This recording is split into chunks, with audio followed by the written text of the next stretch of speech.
2 years ago, Pierre Gasly was slated to be the next big thing at Red Bull. In the 2020 season, he picked up his first ever race win at Monza, and with Red Bull on the hunt for someone to partner Max Verstappen, he seemed the obvious choice.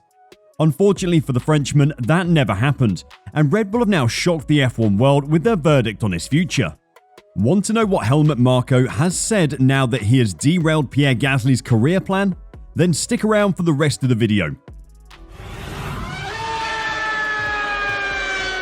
As a product of the Red Bull Driver Academy, Pierre Gasly owes a lot to the team that got him into the sport. He has driven for either Red Bull Racing or their second team, currently called AlphaTauri, since the 2017 Malaysian Grand Prix, and has had some pretty incredible results. The standout highlight is the race win at Monza in 2020. Starting in 10th makes winning a race hard enough, but when you're in the only official B team on the grid, it makes it almost impossible. He's also managed to secure 2 other podiums for the team, and despite a less impressive season this year, he earned the hype he was given. Having been dropped from the Red Bull team after just 12 races in 2019, he's been patient in waiting for his chance, but Red Bull don't seem keen to give it to him, and Pierre is getting bored of waiting. They signed him up for another year earlier in the season after Sergio Perez extended his contract with Red Bull, but apparently the team are open to voiding that contract to let him go. There is a strong desire in the Formula 1 community to see Gasly follow in the footsteps of Carlos Sainz and break away from the Red Bull family and go his own way. Judging by comments made by Helmut Marko, people may get their wish at the end of the next season. When asked if Red Bull would let Gasly go to pursue other opportunities in Formula 1, he replied, "Yes, we've had a good relationship. As a team leader, he's been very successful at AlphaTauri in recent years.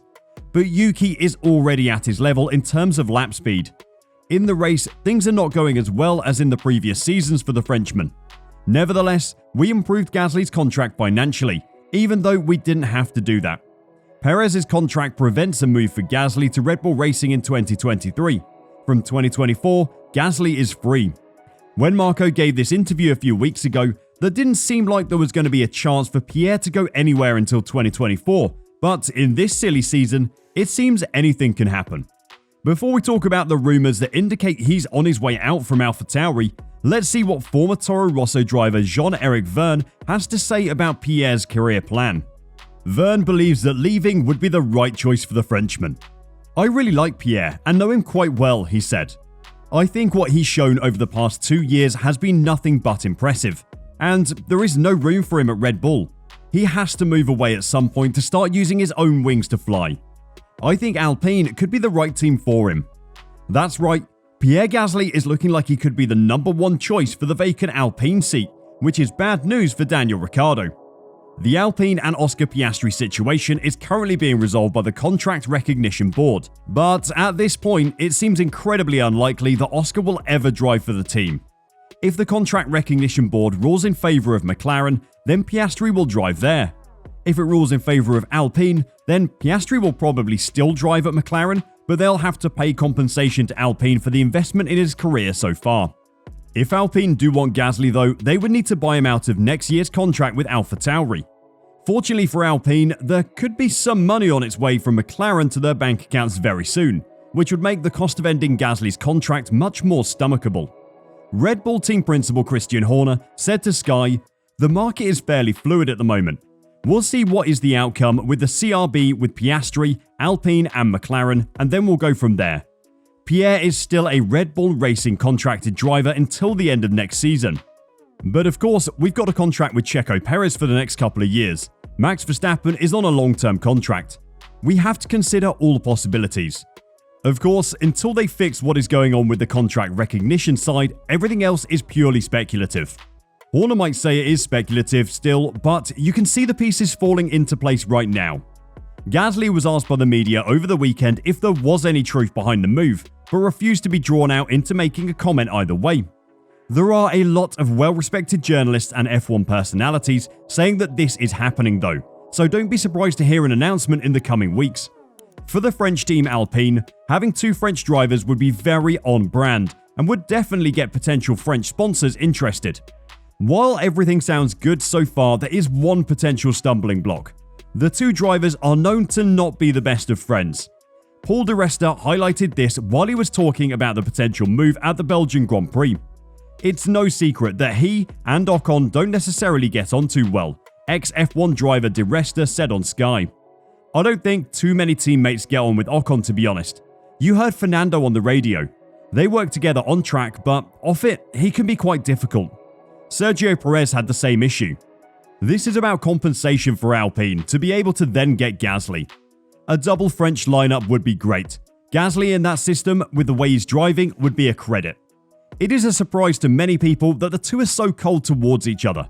After all, they're the same age, from the same country, have travelled the world together competing in motor racing their whole lives. Surely they would be best friends by now. Pierre Gasly has said that the relationship with Ocon wasn't always dreadful. They started their karting careers with the same manufacturers, which helped kickstart their friendship on the track. He recalled the times they spent karting as children. We used to go spend so much time together to train. We did spend some fantastic times together. Gasly has even described them as like brothers in the past.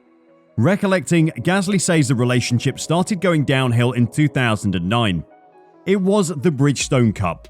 Gasly tried to overtake Ocon on the last corner of the final lap, battling for P3. The two made contact in the process, which resulted in Ocon finishing 4th with Gasly ahead of him. He marks this as when their friendship hit the rocks, followed by another incident the following year where Ocon collided with Gasly. From then on, with the two constantly in direct competition with each other, the friendship fell apart. They stopped training together and instead became direct rivals. Maybe a move back to the same team could help them repair their broken friendship, but it is definitely something that Alpine needs to think about before confirming the move. Pierre's potential replacement at AlphaTauri is maybe the most shocking part of all of this though, and would be a huge kick in the teeth to McLaren. Red Bull advisor Dr. Helmut Marko is apparently eyeing up IndyCar star and McLaren development driver Colton Herta for an AlphaTauri Formula 1 seat should Pierre Gasly leave. It has been a long-standing ambition of F1 to get a full-time American driver on the grid, with Herta the most frequently linked.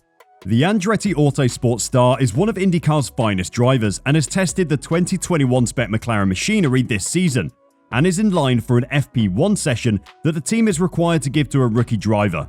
But despite Herta's long-held links to F1, he currently does not have enough super license points to qualify. Drivers require 40 points over a 3-year period to ensure they are eligible for F1, and Herta only has 32. However, there is a potential loophole in the regulations, with drivers who've scored over 30 points, such as Herta. They can be handed a super license if the FIA deems them unable to qualify due to circumstances outside of their control or force majeure. Herta and AlphaTauri could use a COVID-affected schedule as an argument this has occurred. Alternatively, Herta could be given an exemption if Marko decides to plump for the California native.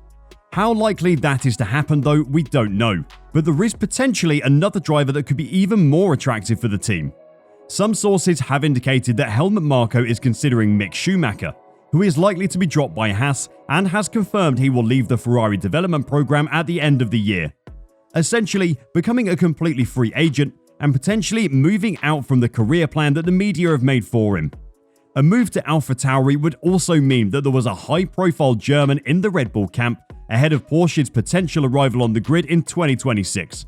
All of this still rests on the outcome of the Contract Recognition Board's decision over Oscar Piastri though. And until that happens, we're just going to sit back, relax and enjoy watching the silly season unfold. So what do you think? Gasly to Alpine, Schumacher to AlphaTauri, or maybe Colton Herta? Who would you like to see go where? Let us know your thoughts in the comments down below, and until next time, drive safe and bye for now.